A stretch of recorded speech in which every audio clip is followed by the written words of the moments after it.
আসসালামু আলাইকুম। আজকে হচ্ছে আমি দুধ চা বানাবো। তো একটা কথা আমার মনে পড়ে গেল ওই দুধ চা বানাইতে গিয়ে।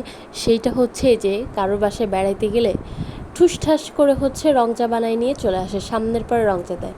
তখন মন চায় বলি তোর লাল চা তুই খা। কিন্তু দুঃখের বিষয় আমরা তো ভদ্র মানুষ, বলতে পারি না, মুচকে হাসি দিয়ে দুধ চাইটা মানে সরি রং চাটাই নিতে হয়। তো একটা কথা বলি, যারা হচ্ছে রং চা দেন তাদের উদ্দেশ্য করে বলি, বুঝছেন? আমরা বাসায় রং চা যথেষ্ট পরিমাণে খাই। আপনাদের বাসায় আসছে, একটু আদর আপ্যায়ন করবেন, একটু দুধ চা বানাই দেবেন। কেন রং চাটা কেন দেবেন? রং চা কি আমরা বাসায় খাই না? দুধ চা বানাই দেবেন, ঠিক আছে? একটু আপ্যায়ন করতে শিখেন, মানুষকে আপ্যায়ন করেন। আর এই যে দুধ চা দিলে কি সমস্যা ভাই? একটু দুধ চাই তো চাইছি, কোষ পোলাও, তারপর হচ্ছে বিরিয়ানি, এগুলো তো চাই না। একটু দুধ চা বানাই দেবেন, সেটা আরামসে খাবো। কেন আপনারা এইগুলো কেন করেন? আপনারা বাসায় গেলে যত্ন করে দুধ চা দিবেন, দুধ চার সাথে একটু হচ্ছে চা দিবেন, পরে পাতলা খাবো। আর ওরকম দিলে মন চায়?